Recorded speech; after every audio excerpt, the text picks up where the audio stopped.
There is a pattern that appears in high-conflict Illinois divorces so consistently that family law attorneys have a name for it. It works like this. One party escalates, insults, false accusations, late-night messages, public confrontations, until the other party reacts. And the reaction becomes the story. It is called reactive abuse, and it is one of the most effective tactics used against fathers in custody disputes because it turns your legitimate frustration into documented evidence. This video is about recognizing that pattern and taking it off the table entirely. Under 750 ILCS 5, Section 602.7, one of the factors Illinois courts examine in determining parenting time is the mental and physical health of all parties involved. A pattern of reactive outbursts, even when provoked, raises questions for a judge about your stability as a custodial parent. Section 602.7 also examines each parent's willingness to facilitate a relationship between the child and the other parent. If your communication history shows repeated conflict, that factor weighs against you regardless of who started it. The law does not grade on a curve. It looks at outcomes, not intent. Here is what high conflict provocation actually looks like in practice. A message arrives at 10 p.m. that misrepresents what happened at pickup. Another one copies your family members. A false report is filed, not necessarily because it will succeed, but because the investigation alone creates a record. Your children come back from a visit repeating things they should not know. A social media post appears that is technically about life, but is clearly about you. None of this is accidental. In high-conflict divorces, destabilization is a strategy. The goal is to make you react publicly, in writing, or in front of witnesses, and then capture that reaction for a courtroom. Understanding this does not make it hurt less, but it fundamentally changes how you respond. When you recognize the mechanism, you can stop feeding it.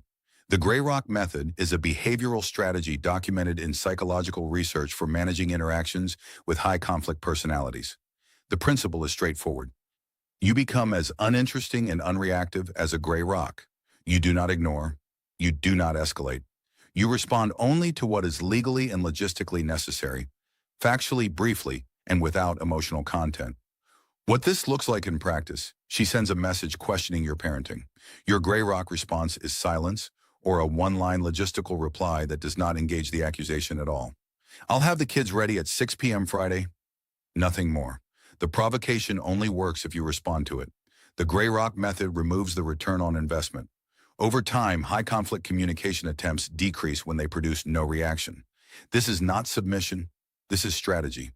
There is a difference between provocation and harassment, and Illinois law recognizes that line. If communication becomes threatening, if false reports are being filed repeatedly and without basis, if there are violations of existing court orders, that is no longer a communication problem. That is a legal problem, and it requires a legal response through your attorney. Document everything. Date, time, content, your non-response. Keep a private log. If an emergency protective order or a motion for contempt becomes necessary, that log is the foundation of your attorney's argument. Do not try to manage genuine legal violations through de-escalation. De-escalation is for conflict. Legal violations require legal remedies. Step 1, identify the pattern. Go back through your communication history and look for escalation sequences. Understanding where it starts helps you catch it earlier. Step 2, implement Gray Rock immediately for non-emergency communications. Logistics only. One sentence if possible. No emotional content. Step 3, remove the audience. Block family members and mutual contacts from being copied or involved in co-parenting disputes. Eliminate the performance element.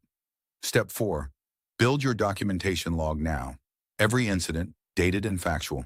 If this ever reaches a modification hearing or a guardian ad litem review, that log is your record. Step 5, consider speaking with a therapist who specializes in high-conflict co-parenting. Not because something is wrong with you, but because these situations are genuinely taxing, and processing it privately protects your public composure. Your behavior during this process is evidence. Make it work for you. This content is for educational purposes only and does not constitute legal advice. Every case is fact-specific. For advice tailored to your situation, consult a licensed Illinois family law attorney. The creator of this channel is not a lawyer. Psychological concepts referenced are from published research and are not a substitute for professional counseling. This is principled fatherhood. We don't vent, we strategize, stay principled,